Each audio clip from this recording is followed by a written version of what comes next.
Good evening. Good evening, good evening. Good evening.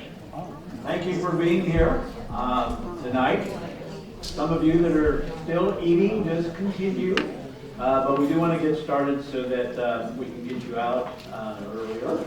I'm Dennis Hedrick, Vice President for Instruction. I want to welcome all of you to tonight's in-service. First thing I'd like to do is ask how many of you this would be your first time, your first in-service that you attended? Any new people? Oh, several. Excellent. Great. Thank you for being here. I know I saw many faces that I've seen here before, and welcome back. We're glad that you're here. Tonight is really about two things. One, kind of a celebration to say thank you for all the hard work that you've done this past year as we're finishing out our spring quarter. But also the other is information. The college is going through a lot of changes, and we felt that it was time to make sure you're aware of many of those because a lot of the changes will impact you as instructors, either through some new facilities or through some other changes or a different calendar. And so we'll share some of that as we go along tonight. And even toward the end, we're going to have an activity to get you all involved as well. So first of all, I'd like to introduce our president, Dr. Paul Illage. He's going to give us an update on a variety of things regarding facilities, strategic plan, and anything he wants to tell you. So with that, Paul, it's all yours.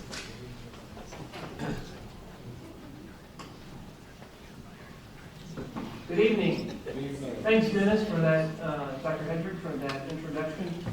So I want to sort of piggyback on something that Dr. Hedrick said. You know, this is really an evening to celebrate all of what adjunct instructors do for us. I spent about over 20 years teaching part-time and loved it every time I had an opportunity to do it. So I really appreciate your willingness to be part of the SCC training. So, excuse me, what I'd like to do is just talk a little bit about, you heard Dr. Hedrick said we're going through a lot of changes.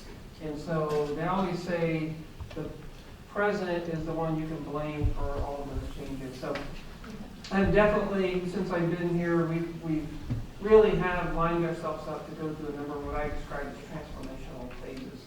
And so this sort of kind of shows you what's happened since 2014. One of the first things that happened when I arrived is the board. I have a board of governors. We have 11 members that are elected.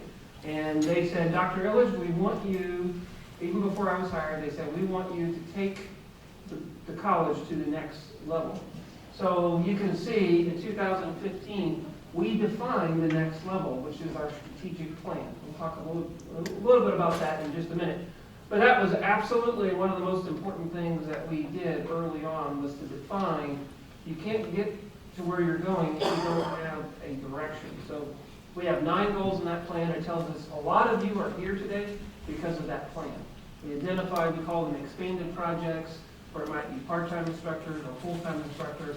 But we identified what our needs are, and it makes it much easier to the board if they say, well, why did we hire this new person or this person? I can say less because it fits with the strategic plan. So that has really helped us. We've really expanded our footprint. We now have we have 5 learning centers.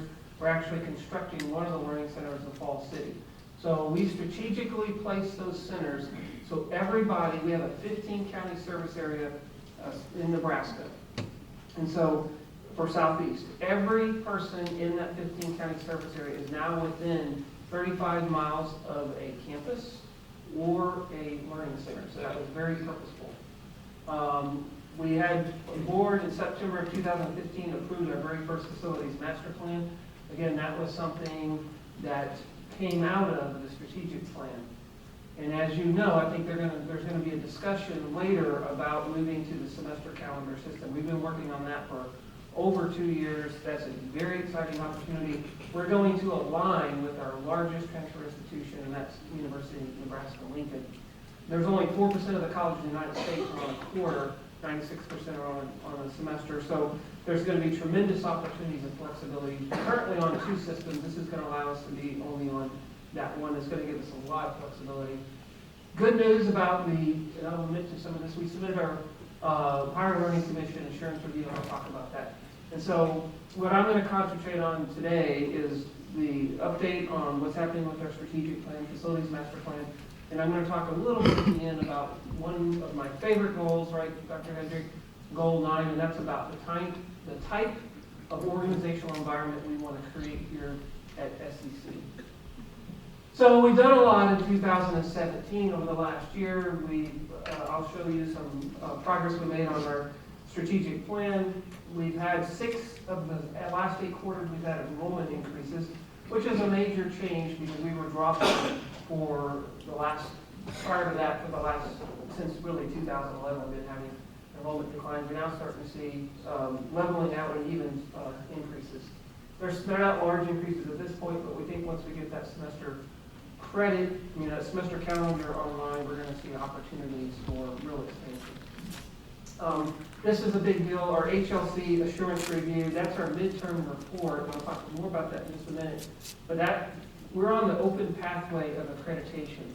And that's a new process for us. It's actually a new process for our accrediting body. And so the good news is we had a tremendous report recently in November of 2017. We met every criteria, and we were on monitoring for the last 3 cycles. Monitoring means there's something you need to improve upon in a significant way. We were removed from monitoring for the first time in 3 cycles, 30 years. So massive, massive success in terms of this review. Now, they did tell us that they appreciate our honesty, and we were very honest. We said we were out of compliance with certain components of certain criteria. One of them was facilities. And we said we recognize that.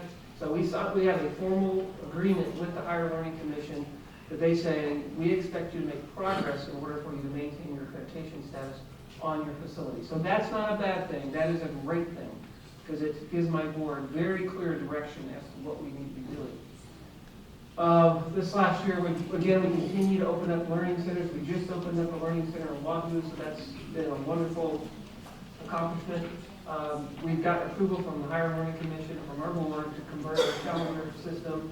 And then I'll talk more about Goal 9, which we're starting to make progress on. So this is our strategic plan, and I encourage all of you as instructors here at SCC to take some time to think about the words in our mission statement and how, I don't have to tell you, you all know this, you wouldn't be doing this. Just like I said this, Dr. Hendrick, I don't think they'd be doing this for the money. Is that a fair statement? So you're doing this because you love doing this, and you love to see what happens when the students learn. You can see their neurons turning on. It's an exciting thing to do. But what we're doing, if you look at the top, we're empowering and transforming students. So we're not just teaching them about history and English. We're absolutely changing their brains. And so this mission statement reflects the powerful mission that we have.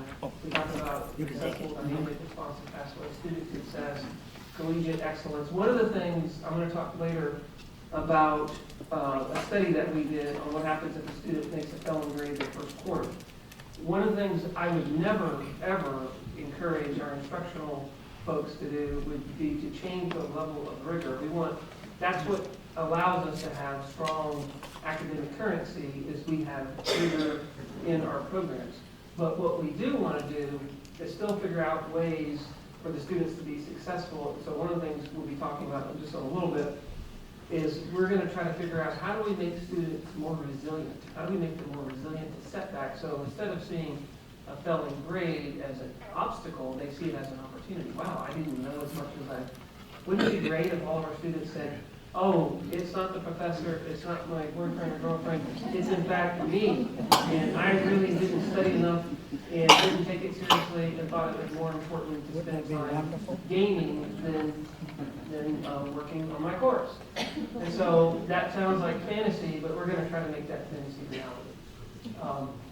So just to remind you, we have 9 strategic goals. You can see they range from enrollment, student success, financial stability, but they tell us what we need to be doing. So it's a roadmap, and we follow it. Every single change in our budget cannot happen if it's not tied to the strategic plan. So that's very important.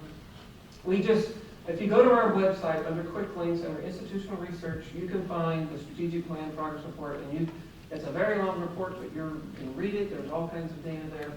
But this is what the report includes. It tells us how are we doing. So not only should we have direction, we need to measure that direction and know if we're making progress.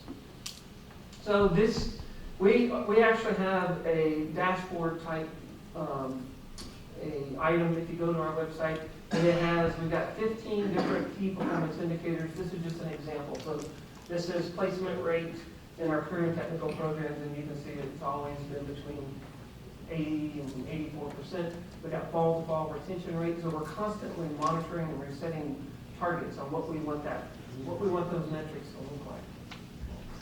Out of the results, every year we develop administrative priorities that help decide where we should focus our resources. So these change each year potentially, but they're telling us where should we put our attention on our strategic plan. So these are our administrative priorities for this year. And I'm moving pretty quick because I only have 30 minutes and I have a lot to cover, but you certainly can find all of this on the website. So I talked about the Higher Learning Commission. Where we're at now is we finished what's called our assurance review, which basically we have 21 criteria that we have to be in compliance with. Now, it turns out we have more than just an assurance review. That happens midterm. So that was our midterm checkup. And then in 2022, we have a full-blown review. But our next thing we have to do starting this year is we have to do what's called a quality initiative. And so many of you are going to be involved in that, and it might be indirect, but you're going to be involved in it in terms of what we're going to be asking folks to do in terms of working with the students, the types of strategies we're going to be asking you to be thinking about. So here's the thing with that quality initiative. Before I get to that, I think I already mentioned this is the findings from the assurance review. We met all the criteria removed from monitoring, so very positive findings. So this is what we have to do with the quality initiative.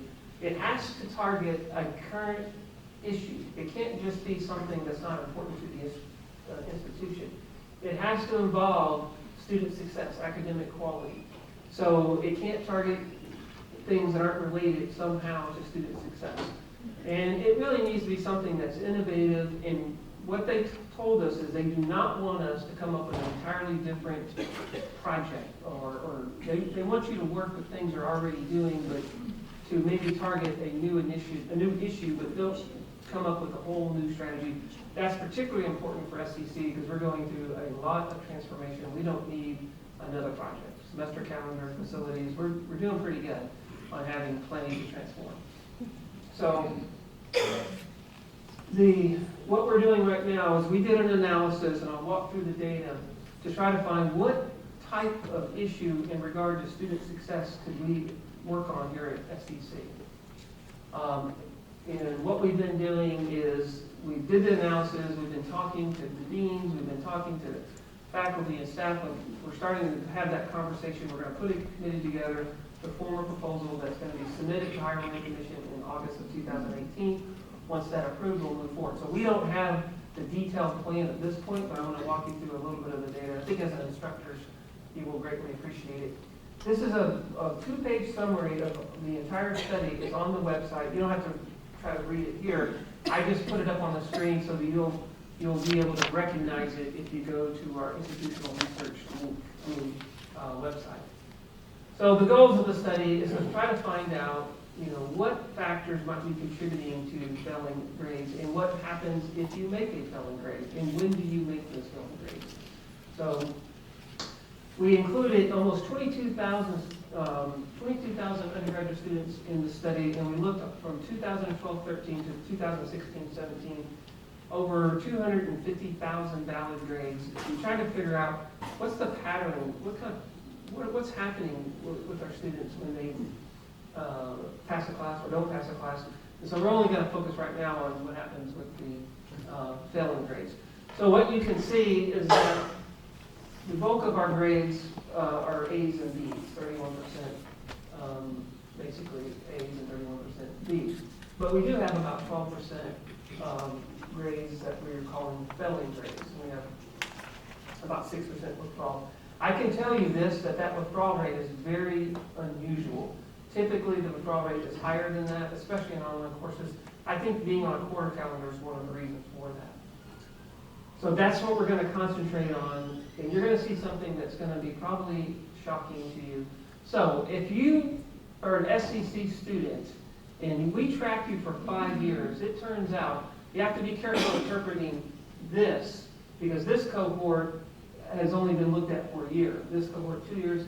So if we concentrate on these first two, if you look over a 5-year period, which is not unusual for our students to come and go across that time period, over half of those students will make a failing grade while they're at SCC. So over half of our students that come here during their time here, if you track them over 5 years, will make at least one failing grade. And this is where they make it. You can see developmental courses. Later on, we'll break it down into the actual course areas where we see the highest concentration of failing grades. Again, keep in mind when I'm talking about this, this is not about the instruction. This is about students and how do we get students to handle this when they do make a failing grade. And we'll talk about the consequences of that in just a minute. So this is fascinating. It turns out that almost 60%, 55% of students who make a failing grade make it their first quarter. If you look, basically all of the failing grades are happening in the first 3 quarters. So what that's telling us is if we're going to try to correct this, we need to be targeting that orientation class, those gateway courses, your English, history, and mathematics. We'll talk about that in a minute. But we need to be thinking about early intervention with the students. So does it matter? So what if you make an F? Maybe they do just as well as everyone else, right? So if you make an F, no matter when you make it, your dropout rate is 64% compared to 32% of those who do not make an F. Okay? Now, if you, in terms of completion, if you make an F, it turns out that over all the Fs made, only about 10% are actually completing a credential, compared to, if you look over here, 30% complete a credential if they do not make the F. So what about what happens if you make the F your first term? If you have an F your first term, only 49% of those students are retained compared to 70%. So this is exactly what the Higher Learning Commission wants us to do. They said find something where you can make a difference. These are huge numbers. So if half of our students are making an F, and then almost 60% of that half is making it in the first quarter, and only 5%, well, I'll show that in a minute, only 5% actually earn a credential, there's huge, even if you just moved it to where it's, of those that make an F, let's say 20% earn a credential. That's a huge positive change. So this is where, if you make an F your first term, only 5% earn a degree or a certificate, compared to, whoops, it's not on this slide, but if you look at the previous slide, it's 30% total graduate who do not make that F. So what courses, where does that F happen? You can see mathematics, history, English. There's overlap between the rate and the number of grades. So again, this is not about saying to instructors, hey, we got an issue here. That's not what this is about. You know, in your classroom, you have plenty of students. You know the students that we're talking about that make that failing grade. So what we're going to be, well, I'll get to that in a minute, the strategies. If you look within math, for example, and you see where the highest number of F grades are happening, you can see it's beginning algebra and intermediate algebra. This whole section of my talk could be called Tell Me Something Even More Obvious, Paul, right? That's what we could call it. Like, why did you waste all your time sitting? And I could have told you that. Phil was looking at me and going, oh, I knew that already. So English comp, again, not really surprising. But imagine if we harness this information to let students know, hey, look, this could happen to you, but we're going to teach you some skill sets that allow you to be emotionally intelligent. Think about, like I said earlier, we're going to train you so you say, wow, I really didn't pay attention. I have a lot of opportunity. I can increase my self-awareness and be better. This is an opportunity for success. So, and that's kind of what's happening in our history classes, which was the other one that overlapped. So before I get into facilities, anyway, what we're planning to do is we're looking at existing things that we're already doing, like our new student orientation class. We have something we call engaged learning initiatives, professional development, to really focus on getting the students. When I talk later about Goal 9 in just a minute, a lot of Goal 9 is about emotional intelligence skills, getting students to understand, how to be reflective, how to manage their time, all these basic success skills. If we really target that and require an orientation, and maybe don't make it optional, maybe require it, again, the committee's going to kind of figure out what existing things already target that first entering student, then imagine it's not just about their experience at SCC. What if you actually can create a student that has a real resiliency in terms of a skill set they can really be resilient to setbacks, and because they're going to have setbacks that are not related to their time here at SCC. They're going to go through personal setbacks, they're going to go through setbacks in their business, in their jobs. So what if they have that cool skill set? They can learn, no big deal, this is not a setback, this is just a wake-up call, an opportunity for me. It's a challenge, right? So real quick on the facilities, and then I'm going to try to get Goal 9. How are we doing on time, Dennis? All right, not great, but all right. Dennis is tough, it's tough. Okay, so we've done a lot. I'm going to quick walk through this really quick. We've done a lot of, we've actually done a lot of renovation and a lot of improvement in the facilities. You probably don't know this, but this entire facility at 88 Mill has a new roof. Every single, I think that's right, is that right? I think it's all done now. And so that was a lot of time, a lot of money that needed to be done. There was a time where, when it rained, there was a lot of the ceiling that was on the floor. And so we don't have that. So we've done a lot of remodel projects, and we're launching about $7 million in capital construction projects this year. It's all pretty much been approved. It's all been, we're moving really quick. I'm going to walk through that just to remind you. These are just some examples of things we've done. So you've seen this, the new campus bookstore. We had to move it in order to get it out of the way of the culinary space. We have a new cafe space. We didn't really have a lot of spaces for students to work together and to work on team building and to study. We have that now at 88 Mill, and we have it at other campuses. Beatrice, again, new student-oriented spaces. This is in Milford. They actually had weight equipment from 1973 in one of their facilities, and so we've now, because I'm a big believer in learning is not just about reading and looking at things, it's about making sure you're healthy. The more you can exercise or stay healthy, I think the better it is for that student in terms of learning. This is Milford. Again, we're redoing the spaces. If you haven't seen the culinary space, this was before it was complete, but it's open. In fact, they're having dinner tonight. I would encourage you to go there, but I can't encourage you to go there because you have to have reservation, and they would be very angry with me if you went there. But it's open on Thursday, starting in the summer. Dennis, we think it's going to be open 4 days a week during lunch to the public, and no reservations, and so it's tremendous. It's a live learning classroom. So when you're in that space and the student forgets to bring you the water at the right time, that's okay. You just got to participate in helping them learn. So give them a dirty look and say, where's my drink? Take the water and say, tell you what, why don't you just take the water and take it back, splash them in the face. It's all good. Don't get physical though beyond that. That's just too much. If anybody gets in trouble, I want to say Dennis. So this is what it's going to look like on the outside. We already got the lettering up. It's really going to be nice. And this represents kind of where we're going. We're going to be changing some of the facades. We're going to be adding a new building on this campus, an 81,000 square foot health science facility. We'll be starting groundbreaking this year, we hope, on that facility. Again, it's all been approved. We've done other things that you can't see. We added a $1.6 million on this campus, a data server room, a tremendous data server room that is our primary data server room right now. It's got an automated backup system, a diesel engine kicks on. There was a time when our power or network would go out kind of on a regular basis. We have redundant fiber now. We spent a lot of money on that, but as you know, it's all about protecting yourself and making sure you have a powerful, very comprehensive data infrastructure. So we have that now. And again, it's not something you can see, and it's exciting to a lot of people, but it's super exciting to me. We have a lot of projects under the way just that are part of that, what we're called phase one.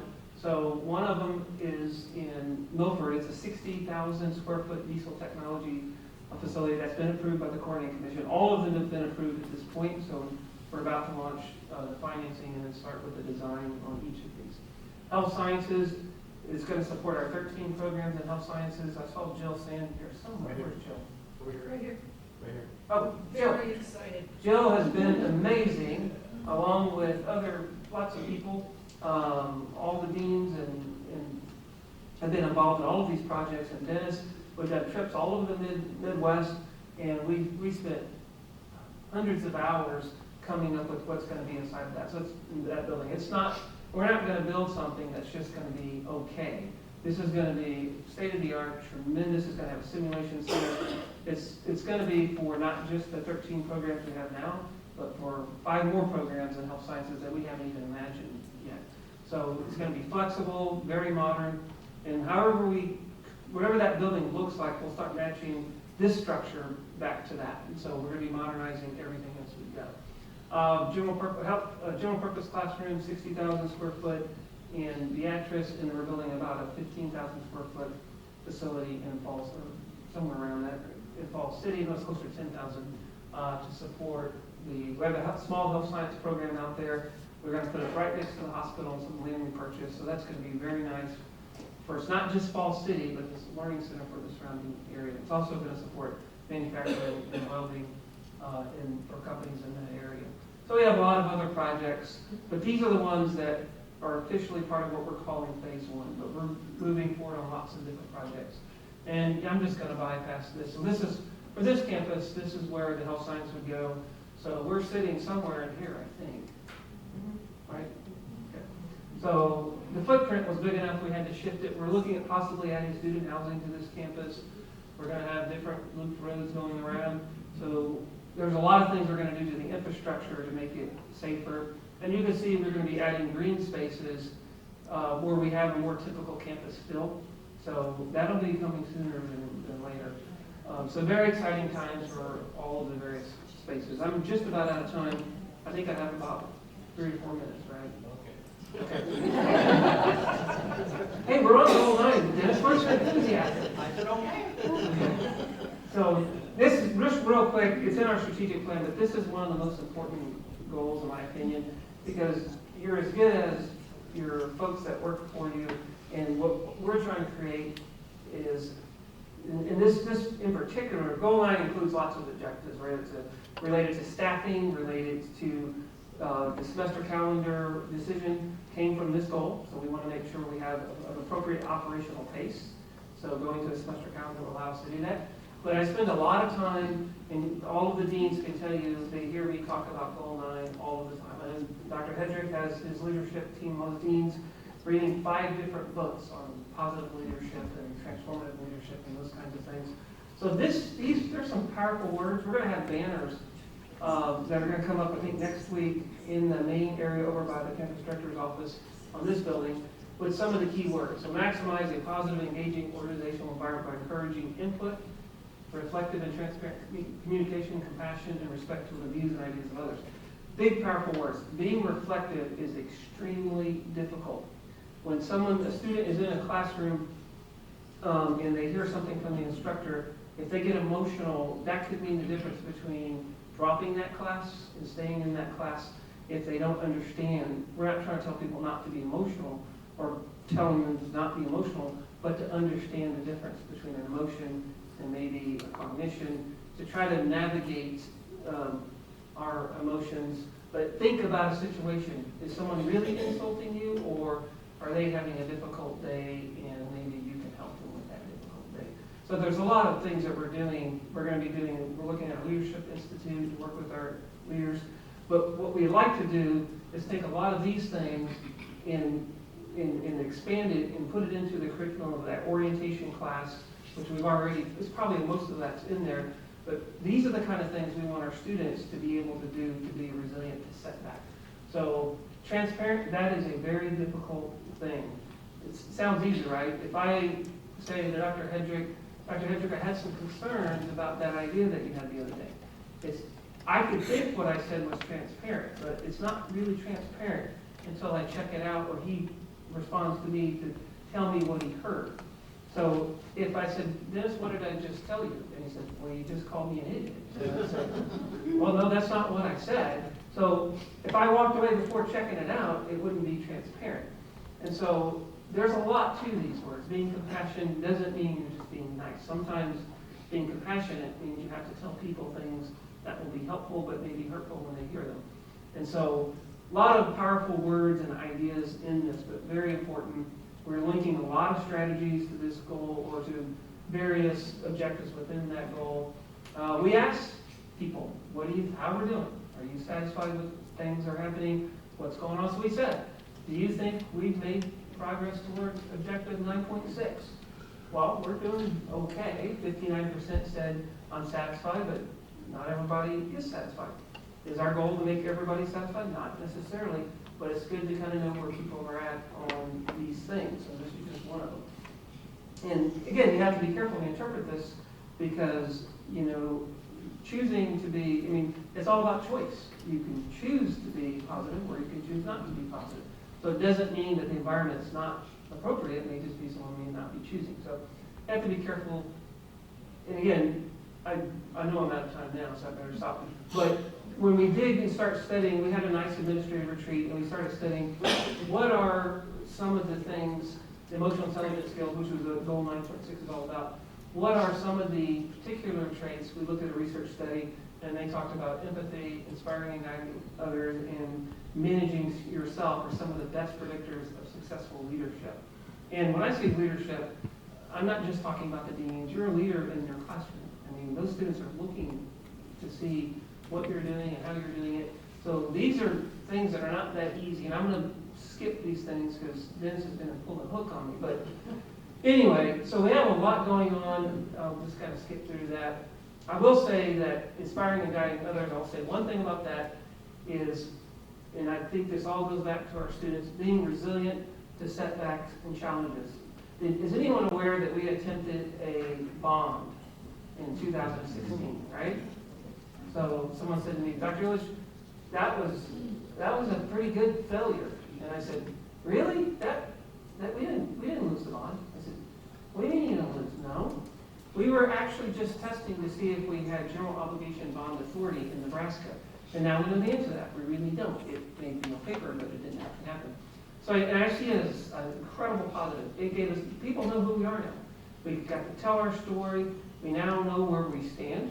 My board may not have gone up to their 2-cent levy to get moving on projects if they didn't know where they stood with the bond. So that kept me from, I didn't go lock myself in a closet, right? I said, nah, this was just a great first step. Now we got to try something different. So being resilient to setbacks is absolutely, I think, inspiring. I did have lots of people say, wow, I can't believe you didn't go run and hide. You're just back, you're kept at it. So I think that's a really important characteristic that we need to think about. I'm going to stop there, and I'm probably out of time for questions. Okay, the one lucky winner. I'm only like about 5 minutes over. Sorry. One quick question. When you had all those numbers of people questioned, who are the people you questioned? Oh, sorry. So we did a faculty staff survey, and that's a good question, because I do not know how many. I think we had some part-time instructors, but I'm not sure how many. So it was a combination of part-time and full-time instructors, but it was all faculty and staff, so not just faculty. So about 600 faculty and staff out of 1,200, so about 50% of our total faculty and staff completed that survey. And we look at it very carefully to see if it's representative, and for the most part it was. So we try to make sure, because we don't want to extrapolate something that's not accurate, so we're careful with that. But again, I thank you all, and I know, are you okay with one more? Yeah. Okay. So we have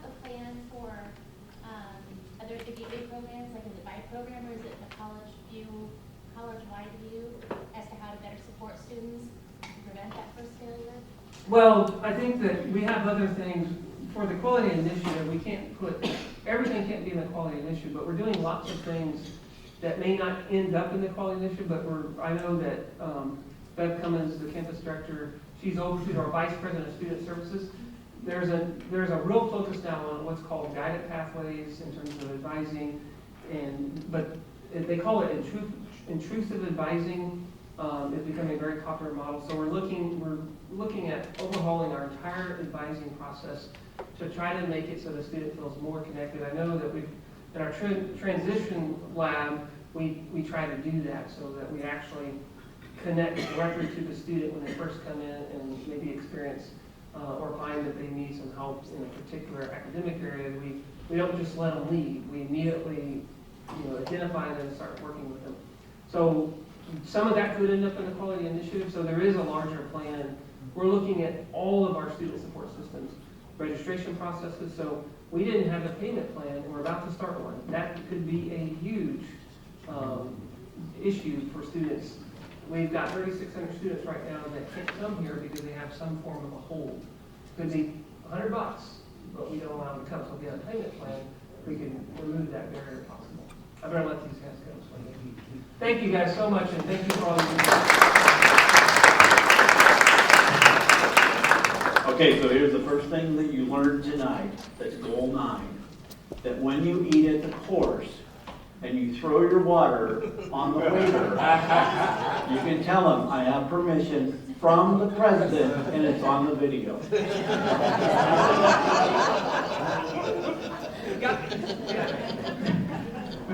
Thanks, Paul. But I'm on the video. No, do not throw the water.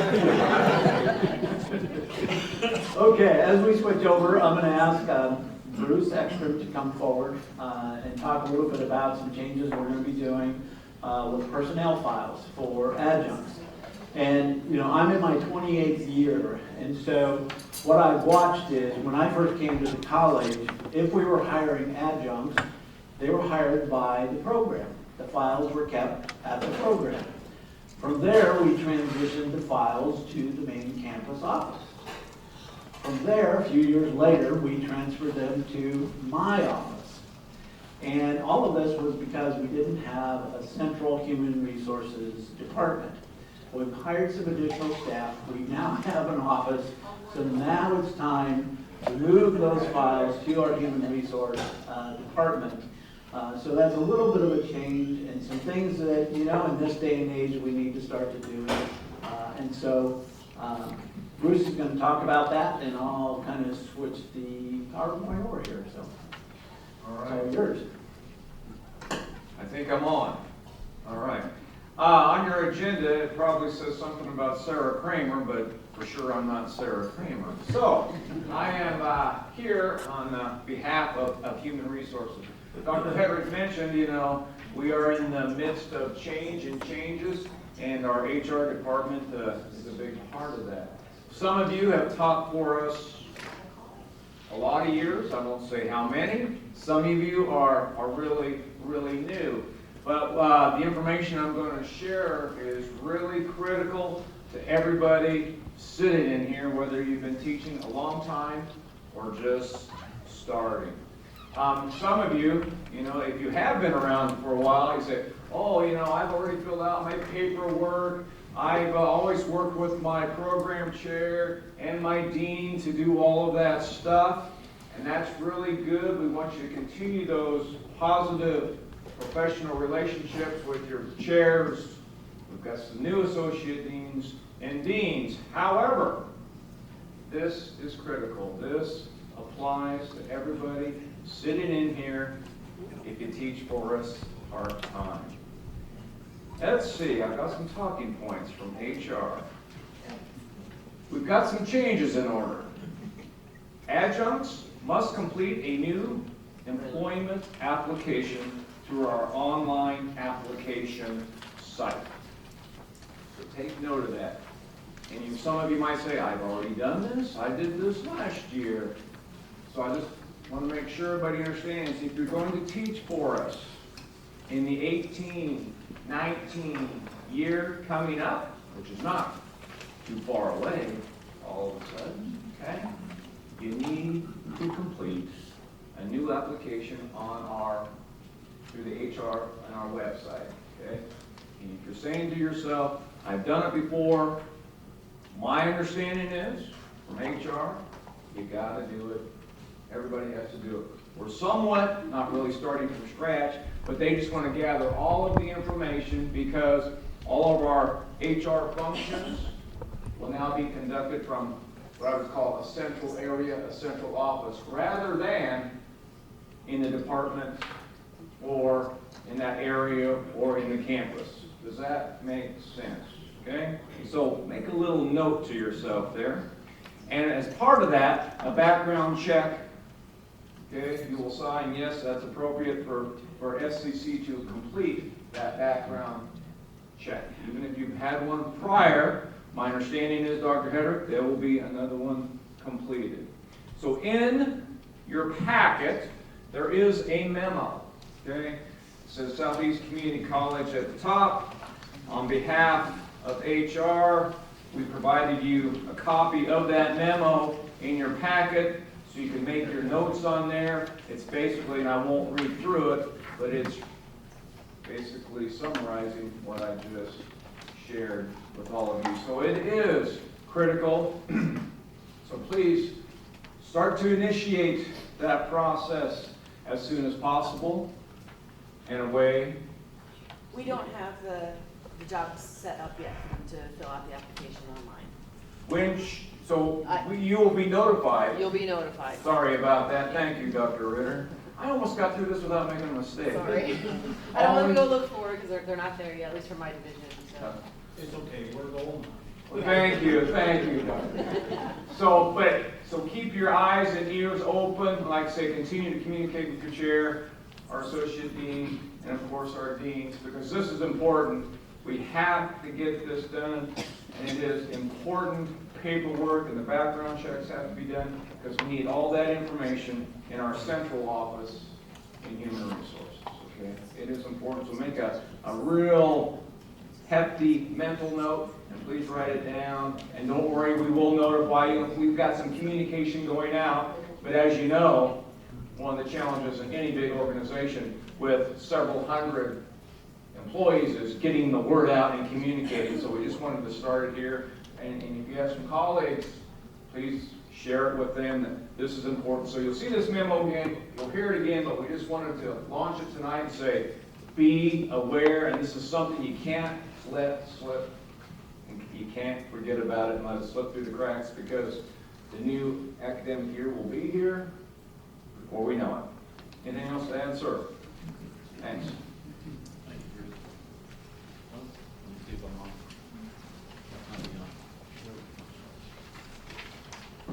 Okay, I'm on. One of the things we're really trying to create to hopefully make things better for us is actually a pool of adjuncts by area, so that if we happen to need an additional section, we can go right to that pool and see, okay, who's available, what times can they teach, what areas can they teach from, and hopefully make that a little more efficient than what it has been in the past. Okay, several instructional changes. First one we'll talk about is the associate deans. We've added a new vice president for development, some new programs, grade associates, and a semester plan. I haven't heard anything about a semester plan, but anyway, let's start with the associate deans. One of the things that the past president retired, the past attorney retired, and so you get new people. And one of the things we found out with the new attorney is that we needed to make some changes, that the process we had with program chairs, they are classified as a faculty person. They were doing the evaluations of other faculty. And statutory says you should not have peers evaluating peers. And so they said, well, we got to do something different. And so we decided at that point to move to associate deans to help us in that regard. And so we had the blessing of hiring 6 new ones in January. We had one earlier that had been approved and was helping out on a interim basis for me. Plus, we also had an associate dean in virtual learning that was new as well. And so I've got some faces for you because they cover a lot of areas. And I think only one of them is here with us tonight, so he'll get extra cookies. But we have some great people. Amanda Barone, Dr. Amanda Barone is located downtown at ESQ. Amanda was a program chair for us in humanities. And so she is dealing with all the programs down there and helping with humanities here. Is that right? Humanities and math. Humanities and math. So she gets to deal with all those students that are getting that. Anyway, Amanda, great person, doing a great job. Here's the only one that's here. We hired an astronaut, John. So, John, you want to stand so they can all see you? Glad you're here. You know, he has got grit because we hired him in January. Does anybody remember the first week of January? Just a little bit chilly. And he was coming from Atlanta. Plus he gets here, and Dr. Ritter is sick, so she's sneezing on him for a week. He said, are we trying to chase him away or what? John's doing a great job. We're really glad he's here and he's at this location. Todd Roth, another program chair for our design, drafting design program, moved into this position, and he's working with business, computer information technology, and some of the other career areas here on this campus. Again, doing a great job. Associate Dean Vicki Rothmeyer. Vicki took a little different route in that Vicki had experience in health, but she was actually teaching for us in culinary. That's kind of an interesting dynamic, right? But anyway, Vicki's here on the campus here, helping out health. Again, doing a great job, and I really appreciate her. Cindy Conkin, some of you might know Cindy. Cindy was our program chair in Human Services, and she's now helping out kind of that broader area of community services, but she's also helping out Dr. Slate with learning centers. You heard Paul talking about the various learning centers, so she's helping out in that regard, as well as the programs you see there. Kenton Bauman. Kenton, longtime employee of the college. He started out actually in Milford with John Deere Training. And then from there, we had him as an associate dean in Beatrice, helping me out with ag, where we had an interim period there. But he's doing all of the Milford campus, working with all the programs there. And Jessica Young. We got Jessica out of Oklahoma. We knew we had to get a Sooner back to Nebraska because she was originally from Nebraska, so we had to get that Husker back.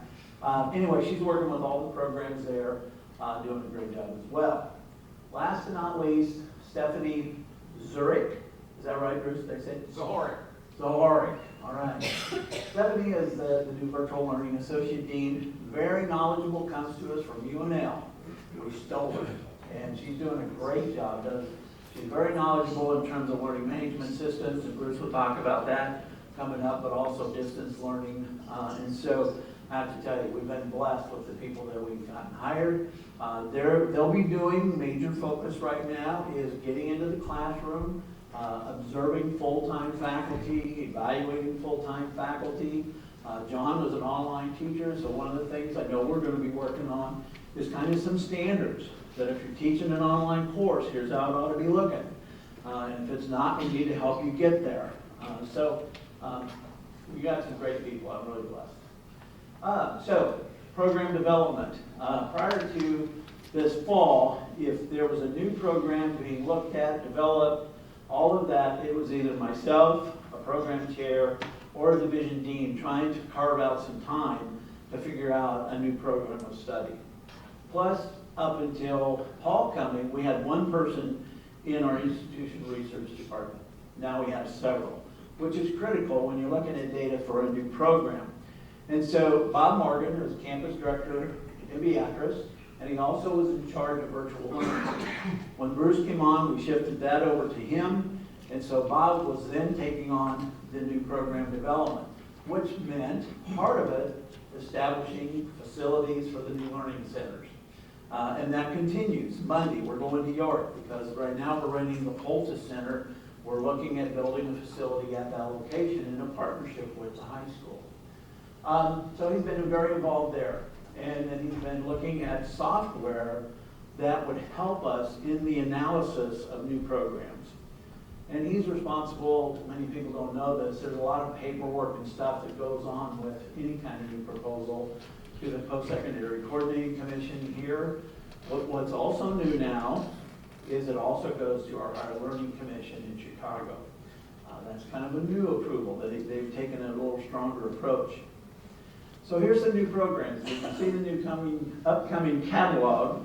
You will see we're going to have, if approved, our board has approved all three of the top ones there, and they'll be in the catalog, so if the Coordinating Commission approves them, we're ready to move forward. Plumbing Technology, a one-year diploma, starting in January, right, Lynn? All right. Healthcare certificate. Jill has actually been very involved with this one. We've been doing a lot of classes that are CNA, Med-Aid, phlebotomy, but no award with that.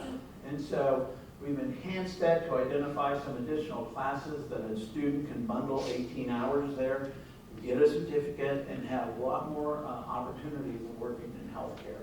So that one is going to go very well. And hopefully we can start that one in 18 here in October. Surgical First.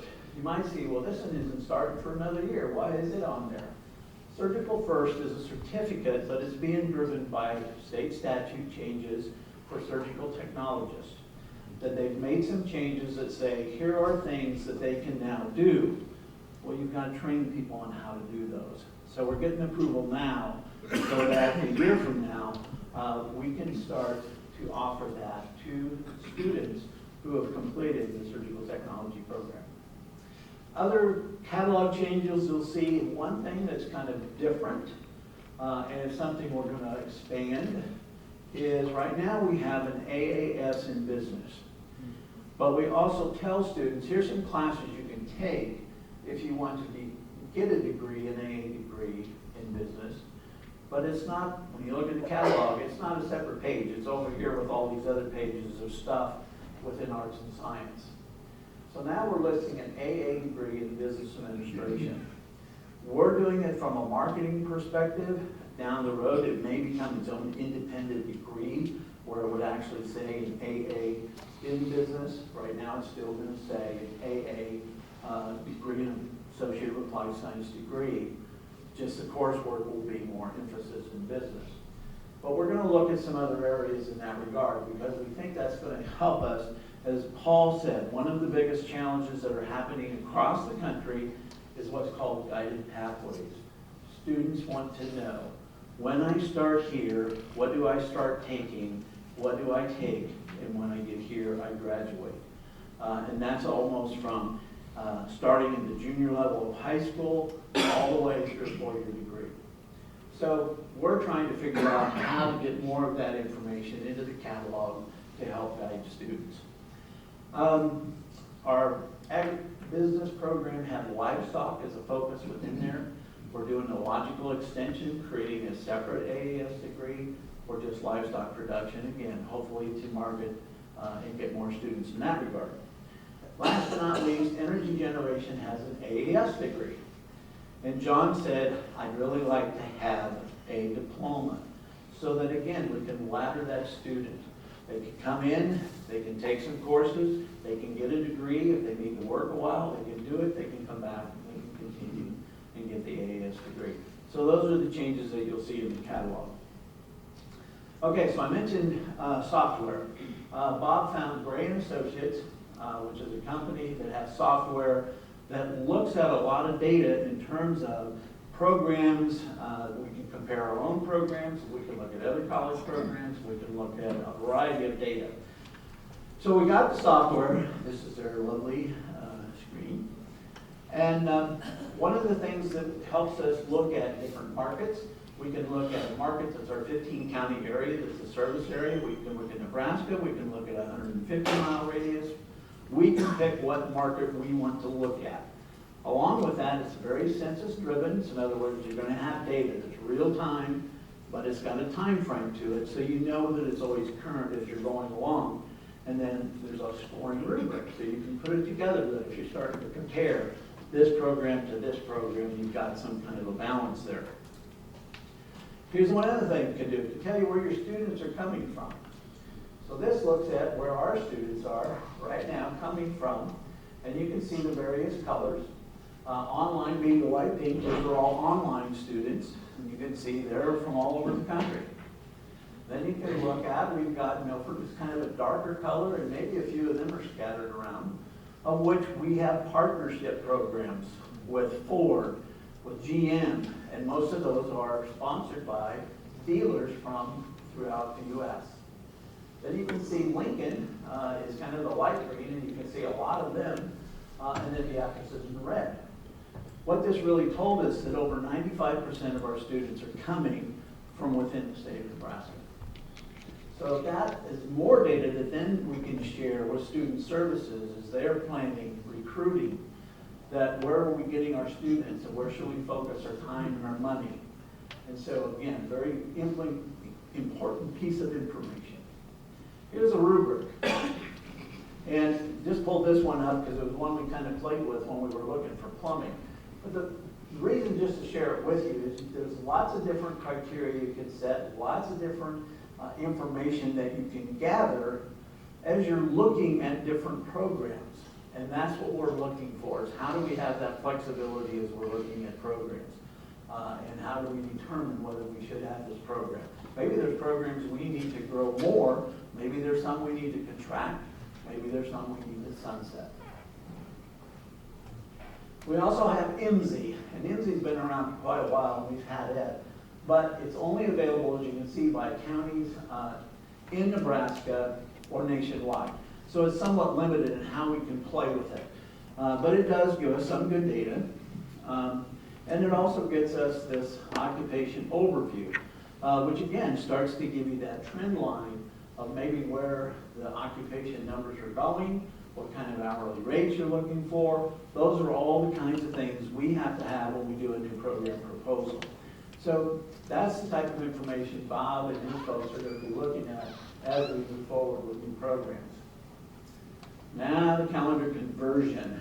I think you have in your handouts a calendar for 1920. We have 1920 and 2021 completed. So this is just the first year. And the only reason I want to point this out is that if you would have probably looked on our website probably a couple months ago, you would have seen July of 19 and a little bit of August in a light blue. We were hoping at that time that we would be able to do kind of a little summer session, even though it was before the start of the fall. And what we found out from our financial aid folks is that's not possible. And we said, well, what if we advertise it, but no financial aid available? And they're like, no, that don't work. Then if a course could apply, then you got to do that. So we backed away and said, okay, so that means we'll start with the fall term with students being able to get their financial aid. What happens in spring is if a student is going in the summer, they actually get their award for money for both spring and summer. That's typically what happens at most colleges, and so that's the direction we went. So we went back and took the blue off of here. I think there could be some opportunities as we negotiate with our faculty on maybe some of that time being available for working on learning management system or preparing for the semester. But anyway, otherwise you can see pretty typical. We kind of mirrored what the university was doing because we know that we have a lot of students co-enrolled. And the other thing we'll be doing, because Randy's going to talk, I told him he gets 5 minutes, but he thought Paul might have used them, so he was going to leave. But I said, no, you're going to stay. But the highest area of growth for us right now is students in high school saving dual credit. And so we want to visit with the high schools and say, is it possible as you're putting your calendars together, how close can you come to what we're going to be doing as well, so that again, it makes it easier for us to work with students. So if you want to know more, let me see if this will work. You can go, we do have a website.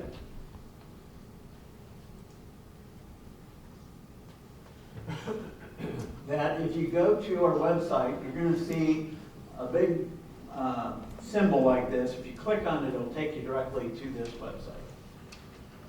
And you can see we've got a variety of information there. And what we're hoping to do, and you can see up above, we've got 479 days, 13 hours, and so many seconds before kickoff. All right? But you can see the information that we're hoping to get here, and I'll show you another slide because I'm very proud of the instructional program. And tomorrow we're having a program chair meeting, so the few programs that are here, they're getting to hear this beforehand. I think we've just done amazing work in preparation so far, where we've asked the programs, first of all, do a conversion guide. How do you take the courses that you had in your program on a quarter, switch that over to a semester? What's that look like? And obviously you can't just convert some easily, so they were having to go in and say, okay, maybe I've got to take these two classes, add them together, or maybe we drop this one. So a lot of changes. That's done. The next thing we said, okay, now put together a schedule. What does it look like for a student if they walk in and say, what does it look like for me if I'm starting in the fall of 19? What does that program look like? Okay, that's step 2. Step 3 is really a big one. This one, student guides. We've got students that started in this year, 17-18. They won't finish until 19-20. And we're not going to not have students for 18-19. We'll have a lot of students. So what does it look like for them to finish in 19-20 or 20-21? So we're asking the programs, let's put together a guide that we can actually give to a student, we can post out here, that tells them this is how it works for you. There's not a reason for you not to come here because we have a plan for you. And a lot of them have gotten a lot of that completed. I think CIT has 39. I don't know, maybe too many. Because they have a lot of focuses, a lot of options, so they've got different advising guides for students depending where they're at. So again, we want to be very transparent to the students, the parents, to counselors, that this is going to work as we move forward, and we're going to be happy about it. Let's see, what else do I have? Let me jump back. No. Cancel. Cancel? Yes, just pull your PowerPoint back up. All right. Wasn't very bold mind there.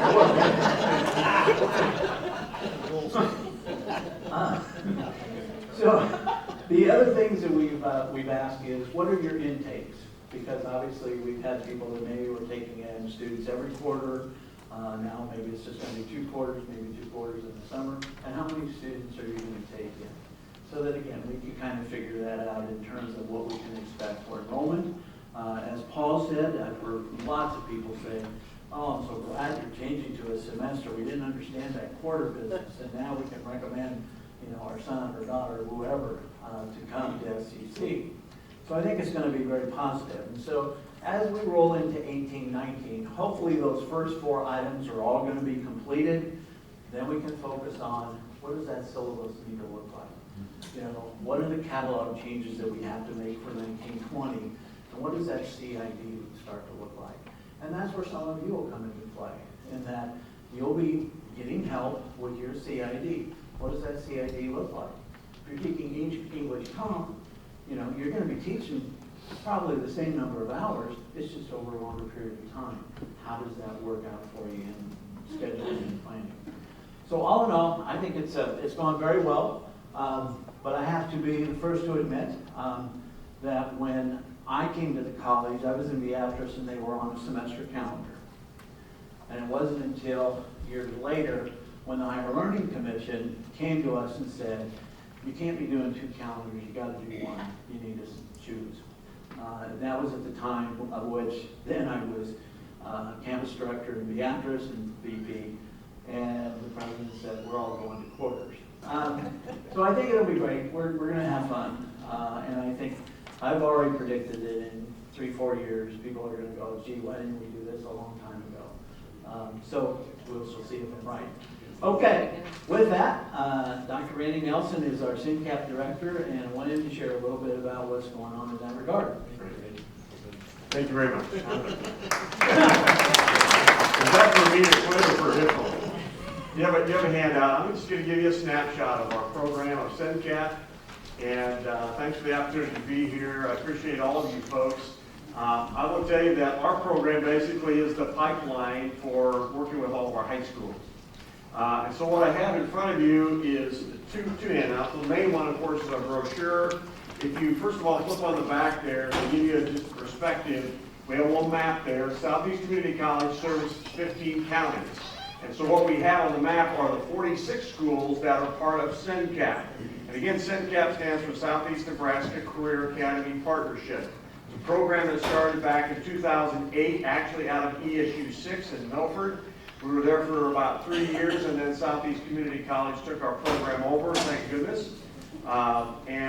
It went from a program, if you can see on the, if you open the brochure, you have one page handout, and it just gives you a quick history. But basically the program went from 16 schools around the Milford area, high schools, and 45 students with 2 career academies that we started with, to this last year where we had right under 850 students, and we have, this current year, we're going to have 12 different pathways, 12 different career pathways.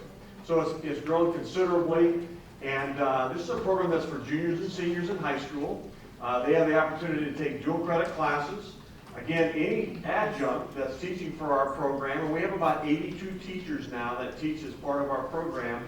You have to have a Nebraska teacher certificate from the state of Nebraska, either K-12 or 712, or a dual credit permit.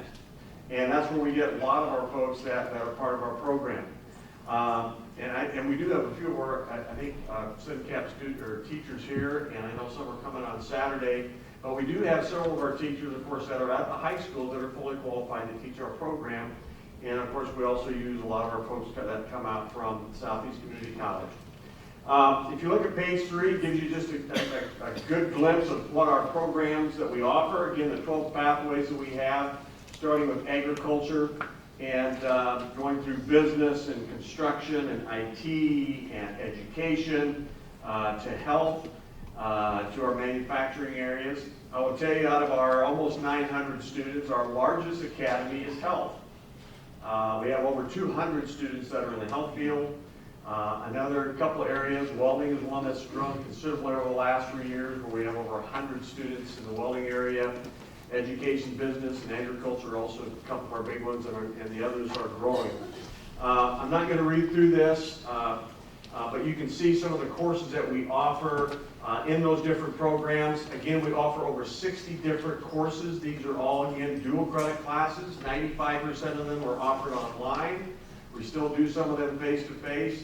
But again, if you look at the map, we're really spread out, so it's more advantageous for us to have the opportunity to give those to our students online. I will also say that any of the students that are in a dual credit program, they get half tuition off.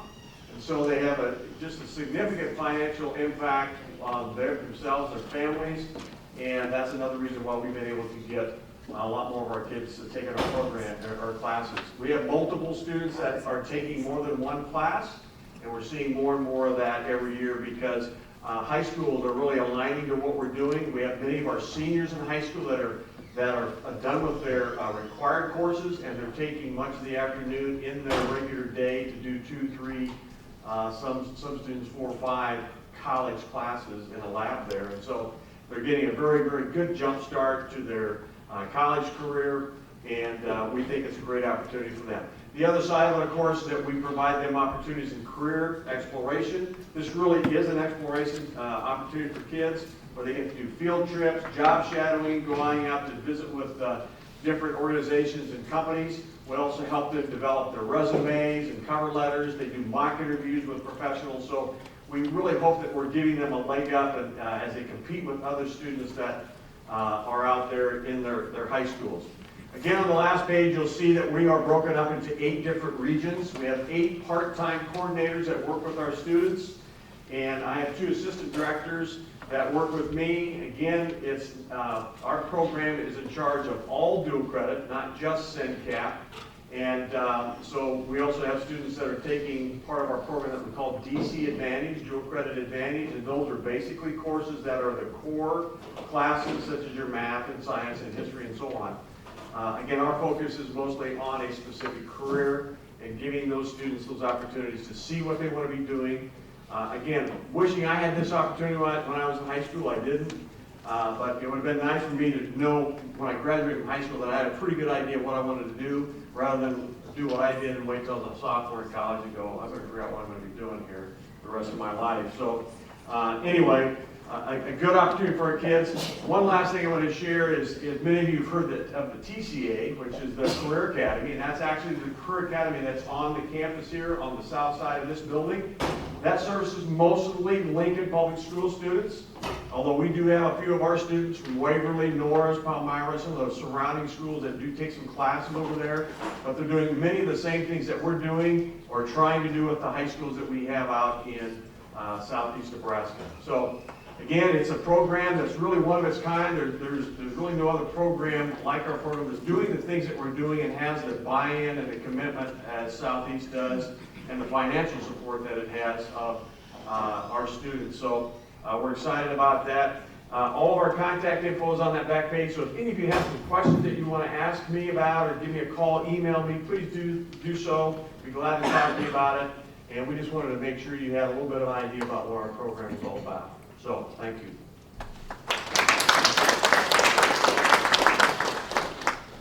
Thanks, Dr. Nelson. Hey, if you need to stand up for like 12 seconds, feel free to stand up, throw something away. We still got goodies if you need to quietly walk back there and get a little dessert, a cup of tea, and there is hot coffee, so take a minute, I don't mind.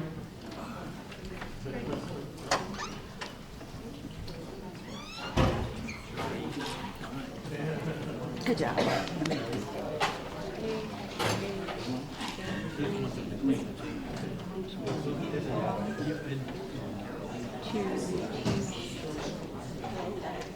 Our 2020 career, choose those students.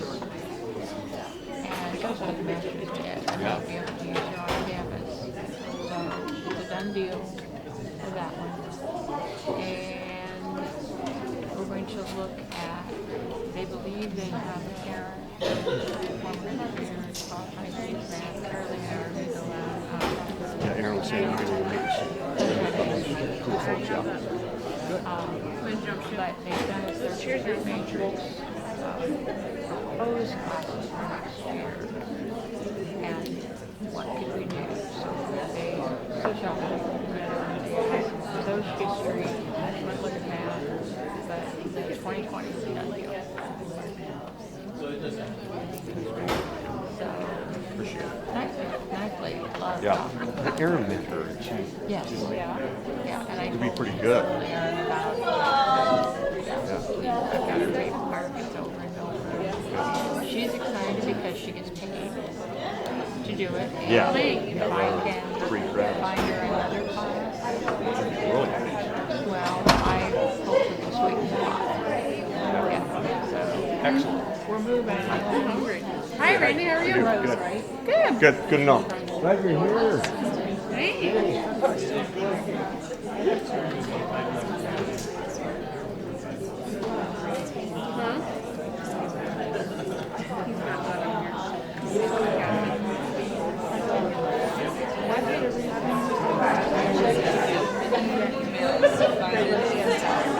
Probably six. Kind of a formula. It's like to me. Do you have to use the All right, we're back. We're back. I got the high for Dr. Come on back, we're back. Grab a treat, sit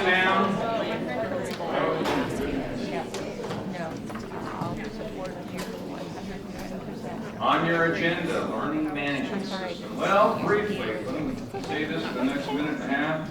We've had a 6-month process, or maybe a little longer. As you know, we have a learning management system right now, affectionately known as Moodle, and it has served us well for the last, I don't know, 5 years or so. And it is a good learning management system, but we have the opportunity to say, hey, let's evaluate it in the vein of change, in the vein of semesters, in the vein of an ever-changing student population. We said, let's look at it, let's bring in some learning management systems. It has been vetted thoroughly over the last 6 months. We brought in 5 vendors that provide those services. We have done lots of research from our instructional designers, from faculty, from staff, and that includes IT, that includes the registrar, and everybody involved. So, to cut to the chase, there has been a recommendation made to consider Canvas as a new learning management system, and that is being reviewed right now by the administrative team. They are very supportive of that. Of course, what we want to make sure of right now is, can Canvas deliver on all their promises? So that's the process that I and several of us are going to right now. This is, here's what you said, how are you going to do it? So we have to be careful as anything, because this is an important decision. If we do switch to Canvas, and that is the recommendation moving forward, we want to make sure that they can deliver on all their promises. So, with that being said, take a deep breath, because 18-19 is coming up. We're staying with Moodle for 18-19 for the next year. And then, once we flip the switch, July 1, 2019, if all goes well and as expected, we will be at Canvas College. So you'll see more information on that very soon, as far as if there's anybody out there going, oh, I want to get into it and just start playing right away. Once we get that final decision and blessing, we'll get out that information so you can get in as soon as possible, and away we go. But it will be full implementation July 1, 2019. Thanks. Okay, time for some fun. Dr. Ritter and Dr. Sutton are going to take you through an activity related to homework, which is a new HLC compliance expectation. And so, with that, away you go. All right, away we go. This is good stuff. So you all did your homework, right? And you all should have gotten a PowerPoint from me earlier, maybe last week even, right? That you're supposed to read and study. I'm not going to review that PowerPoint again, because that was your homework and you should know that information.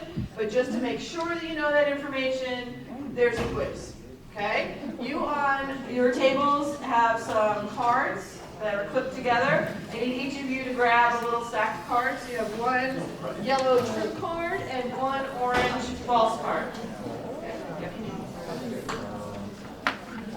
My slides aren't here.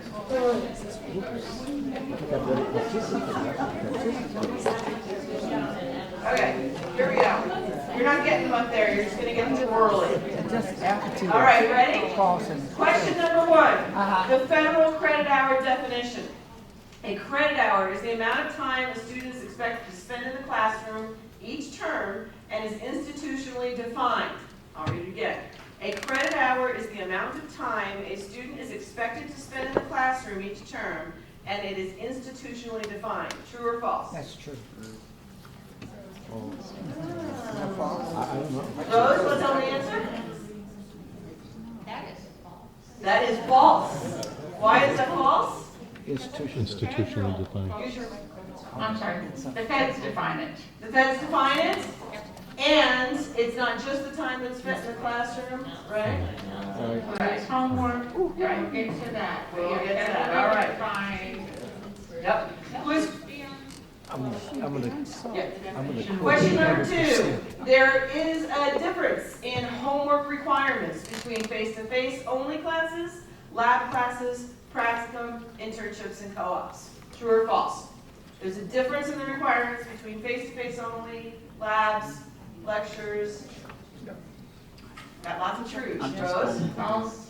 It doesn't matter.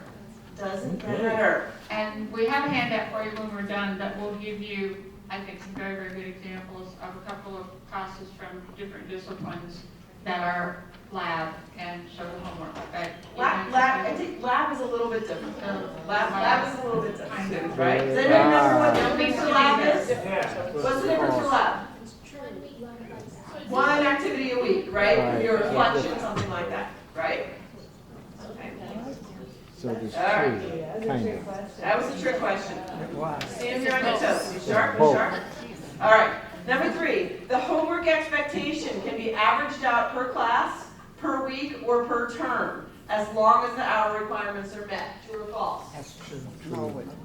I think it's true. Rose, set these people straight. That is false also. Right. The homework expectation, it says, can be averaged out per class, per week, or per term as long as the requirements are met. That is not true. The homework requirements can be averaged out per week or per class, but not over the course of the whole term. Okay? So we're going to need to see that students are spending, if it's a 4.5-hour lecture course, that they're spending a minimum of 9 hours outside of class per week, right? Linda, can I use an example from your class that is a tiny little exception to that? When we were working on all of this, Linda Hartman, raise your hand.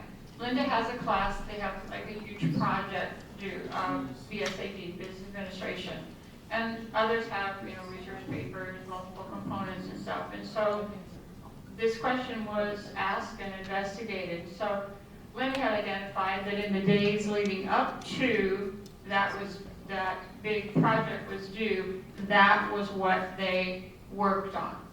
So, there might not be a reading assignment, but it may well be extra hours working on that, or my research paper. I don't assign anything else. I want them Monday through Thursday when that paper is due. Well, maybe it's only 6.5 hours, and I'm going to make that up the next week. But that's not like 2 hours here, 3 hours here, and all of a sudden week 9 and 10 they have 25 hours of homework because everybody is behind. And Dennis, I explained that the way it is clearly. Okay. So in looking at, again, dumping it all at the end, that's not a good thing. Not a good thing. Okay. Number 4, the 5 question quiz. If a reading assignment is a component of out-of-class work, it must be graded or otherwise evaluated to count as homework. True or false? Wow, lots of orange. Rose? The answer is false. Right. I wasn't sure about that one either. Right. It should be something that is accessible, right? And it should be at some point over the course. What it can't be is busy work, all right? We don't want you grading busy work. We don't want students doing busy work. Does every single thing you ask them to read have to have a quiz that's graded? No. Is the knowledge that you're expecting them to gain from that reading assignment assessed somewhere over the course of the term? I would hope so. Does that make sense? Is that distinction? Doesn't mean every single thing you assign for homework you have to grade and put a grade in the grade book for. But what you are asking them to do should be accessible throughout the course of the term. Thank you. Does that make sense? We're not trying to increase the busy workload of students or the busy workload of instructors with grading that is just trying to meet some requirement, right? We want meaningful work that is accessible over time. All right, final question. Say a word about a C. It is not necessary to differentiate between class assignments and homework for courses which are all online. True or false?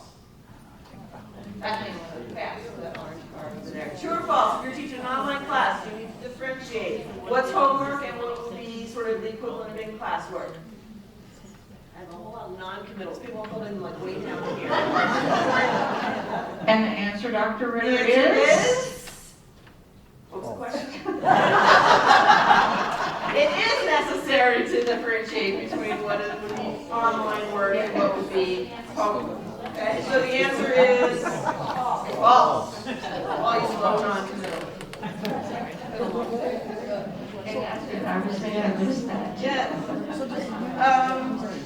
For the sake of time, what we're trying to do a little bit here is model for you what an engaged learning activity might look like in a classroom.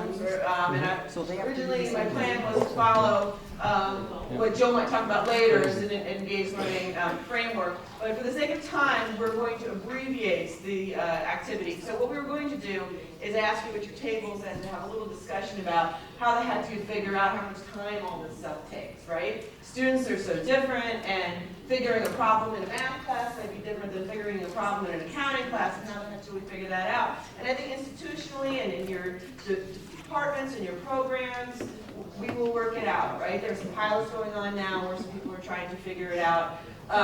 There are some guidelines out there that say it would take students 3 times longer to do something than it would take you to do it, right? That's kind of a common guideline. Another guideline is that faculty sort of pay attention to their students, pay attention to this over the course of a term. Ask students, survey students in a current term, how long are you taking on this, and sort of figure an average. This is not going to be an exact science, right? We all acknowledge that, and we don't expect you to spend endless amounts of time trying to quantify every little minute, okay? But we did, so I'm going to ask you, after your table activity, we were going to have you report back using an online tool called Poll Everywhere. I don't know if you're familiar with it or not. I need you to pull out your cell phones. Pull out your cell phones if you want to participate. And I want to just show you real quickly how it works, because it's kind of a fun way to have students report back or to do a quick assessment. You're going to need to text, so if you pay per text, you might not want to participate. I need you are going to be texting to the number 37607. Okay? 37607 is who you're going to be texting to. And what I want you to text to that number is my name, Carolee Ritter, all one word. And then you should get you're sending it to 37607. And the body of the text is going to be Carolee Ritter.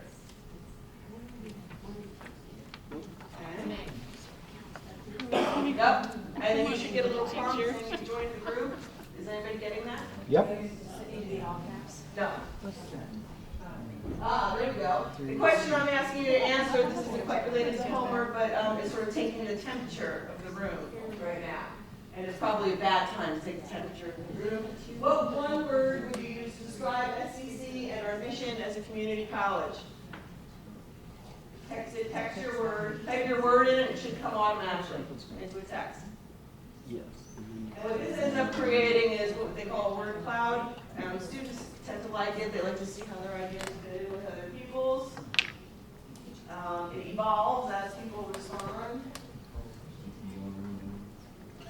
There we go.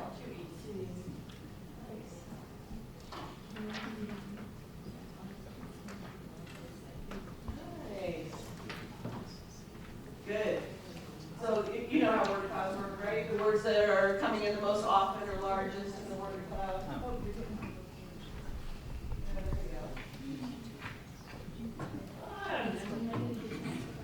It's a fun tool to use. I have the free version, so even there's more than 40 of you here. It'll only record up to 40 responses in the free version, so some of you, before you're responding, I'm not getting your responses. But for your classes, unless you have more than 40, you can use this free, and it has a variety of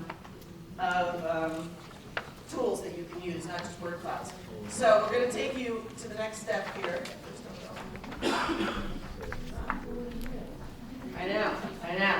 Okay, so starting to think a little bit about time. Oh yeah, you want to about time, and I just want to get a sense of how long you think some activities are going to take students to do.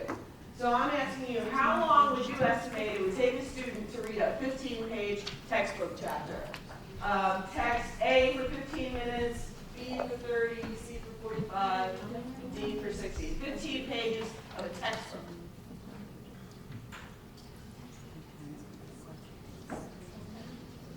Oh, did I? I didn't know.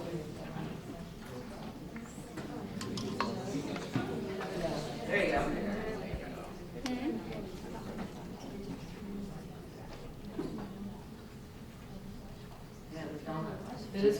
like watching it move.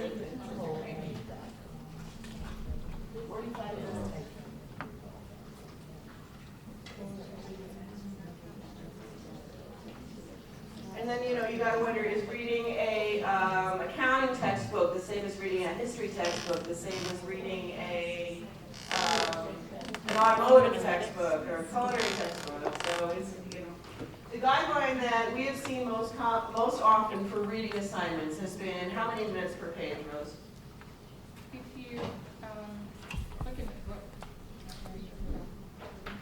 look in the packet, it's the CSU one.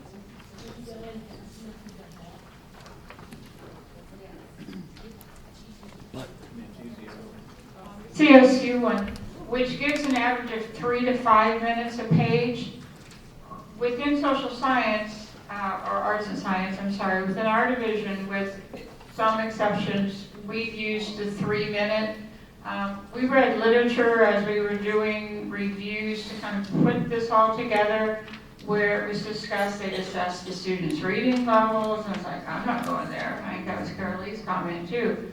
And then, as she just mentioned, some technical manuals, give me an analytical calc book, and trust me, it take me a lot more than 5 minutes per page. So we're using, like for psych, social, history, all of that, we're using 3 minutes per page. And you all know that some students will get through the material quicker and, read for understanding, and some it's not going to happen. We've given you in the packet several different formats to syllabi for face-to-face only. There's one in there for a hybrid. There is Linda's that I asked her about with a project, and that one is a hybrid. I have a couple from the Trades and Industry division. I got a really neat one this morning from Auto, because they're in class Monday through Friday for, from 8 to 2:30 Monday through Thursday, and 8 to 12 or 12:30 on Friday, I don't remember now. And then a lab component. So they have homework for both the classroom part and that. So hopefully it will give you enough examples and to read through the different types of assignments, along with the CSU one. There's also a link to, what's that calculator? It's from Rice University. Rice University. It's a little complicated, but it's kind of fun to play around with. You can choose, the level, the number of pages, and it will, a variety of criteria, and it will give you an estimate for the amount of time. Frequently asked questions, and certainly if you encounter a situation, don't hesitate to ask, any of your program chairs, deans, any of your peers, whatever. I was part of the pilot team, so there was Linda Hartman, myself, Dr. Schley, Tony Hemmelchuk from Auto, I don't remember who else. Annie Erickson from Ag and Beatrice. And I had probably a year before that, so that was in spring of 17, a year before that, thought I did some pretty good revising to my online. Oh, there's one that's a comparison. Sarah Maston did it for us during that pilot. PE 1000, face-to-face and online. And so that's an awesome one, how she broke things down, the different format. But I thought, oh, this is not going to be a problem. I can meet the homework requirement pretty easy. Well, let me tell you, I didn't. And I probably spent 20 hours on it, and probably should have spent 20 hours on it. I was the first one to admit that what I assumed would take, knowing the number of pages, knowing the amount of writing, that it would take a student that long. So it really gave me an opportunity to go through it. I would calculate, recalculate, and recalculate, and put in some more meaningful activities than what there were before. I'm the first to admit that. So I think it's easy for any of us to kind of get complacent. I would swap out essay questions, I would swap out activities, I would swap out video segments from term to term, but the time was staying about the same. So it was a good opportunity to do that. And at least feedback from students on some of the newer video segments / activities has been positive. So again, I probably should have done it a long time before that. But just don't hesitate to ask if you have a particular assignment, activity, something you do in class and you're not sure how to figure it out. You know, business and social science, automotive was working on it even before we were. So there's some folks that have had several quarters to test it out, make some tweaks, and so there's a lot of good stuff out there. We've had faculty say that students have actually done better in their classes because they didn't know that they were supposed to be spending that much time. And they actually are spending the time they should have been spending, actually doing it now, so it's been really helpful. We also have some faculty who realize they have way too much work in their classes, that they're expecting an unreasonable amount of reading, in particular in some classes. So, okay, for the sake of time, we're gonna wrap it up. You probably want to talk to your program chair about how your department or your program is approaching the homework requirement. Target date for, I had an error on the slides that I sent you. It said that the target date for you all having the documentation in your CIDs was fall. That's incorrect, it's spring. So you have a little time if you're teaching summer and fall to try to gauge. Ask your students for help and ask them to report back to you about the amount of time they're taking. So it'll give you a little bit more time to come up with your numbers, okay? And also, depending on if you are using a Pearson, McGraw-Hill, or a Cengage product, you're using Connect or Rebel or MyLab, or I always forget the Cengage one, what it's called. A lot of those activities, assignments have a timer on it, so utilize it. You know, that also helps for you to find out that average. Janine? For dual credit, when you say spring, if they'll start in spring, is that our quarter? Is that the dual credit semester that? Semester. Thank you. January, No, it's correct? Winter 2019. We gave them one extra quarter. Winter 2019 for adjuncts. For adjuncts. 2019, winter, Yes. right, Yes. January. Yes. January, that's what we said. Spring semester, January 2019 for dual credit. Spring quarters. January for all. January for all, right? Before I leave, I'm supposed to tell humanities folks, please meet with Sherry over in this corner before you leave, okay? Okay, let's give them a round of applause.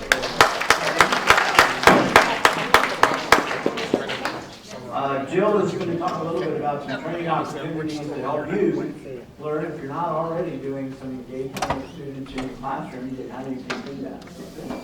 All right, so we have the Engaged Learning Initiative here at SCC, and some of you have been involved in it, and we appreciate that. We hope you'll continue and that you'll grow the activities that you're doing in your class. Engaged Learning is a teaching and learning strategy that really puts the learning on the responsibility of the student. And so having them be interactive in the classroom, having them come to class prepared, and you guys just had the experience of an engaged learning framework. So you had the PowerPoint to begin with, which was your pre-class preparation.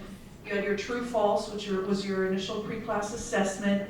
Then you had a classroom activity with the poll everywhere. And then you got handouts for your post-assessment and also your remediation and reflection activity. And so there is a framework that we have a lesson plan that we give out at each of our trainings. So you guys are welcome to come to those. We'll be adding you to our email when we send out flyers for those and allow you to register for them. They're called engaged workshops. Many of them are based on the on-course workshop model that some of you have come to. And they just provide you helpful little tools and useful classroom activities to really limit the amount of time students are sitting and getting. I constantly say listening is not learning. And so students who sit and listen, it doesn't necessarily transmit into learning for them. So we really want to see our classrooms be active here at SCC, be engaging, more than busy work, actual learning happening within them. So we invite you to those. The other part of engaged learning that we have coming up are ELE coaches. And so one thing we found is faculty are struggling to modify a tool that they hear about or that they learn about to their content area. And so an ELE coach is an individual who's been trained to help in that modification process. And you can utilize them in both the online classroom as well as the face-to-face classroom.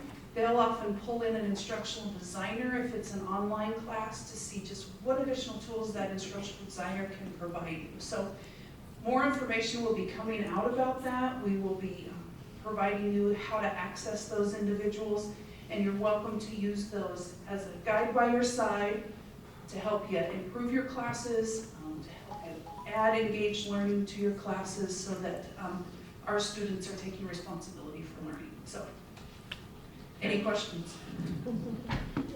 You'll say that my name is up there with expectations, and I think the only thing that I'm wanting to say there is, again, as Jill mentioned, as we move forward, we want to have a lot of opportunities for all of you to learn how to do that from an engaged learning perspective for your students. And so that, as I mentioned, we're going to have associate deans that are coming in and observing. That's what they're going to be looking for. That's kind of one of the expectations we have for full-time faculty, and we'll be moving in that same direction for adjuncts. Because we know the students that are coming to us, that's what they're going to be expecting. Now, I have to take 1 minute, and I know we're running late, but Jill has been instrumental in this effort with an ELE team that got us started. But she's gotten numerous grants to do this, to where even in Nebraska, she just got another grant where we're leading the state in training not only college faculty in ELE, but high school faculty. So that those students that are coming to us, that's going to be their expectation.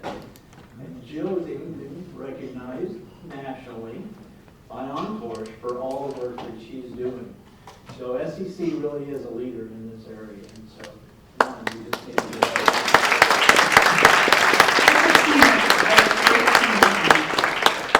Okay, before we let you out, anybody have any burning questions that I can try to answer or not answer or anything?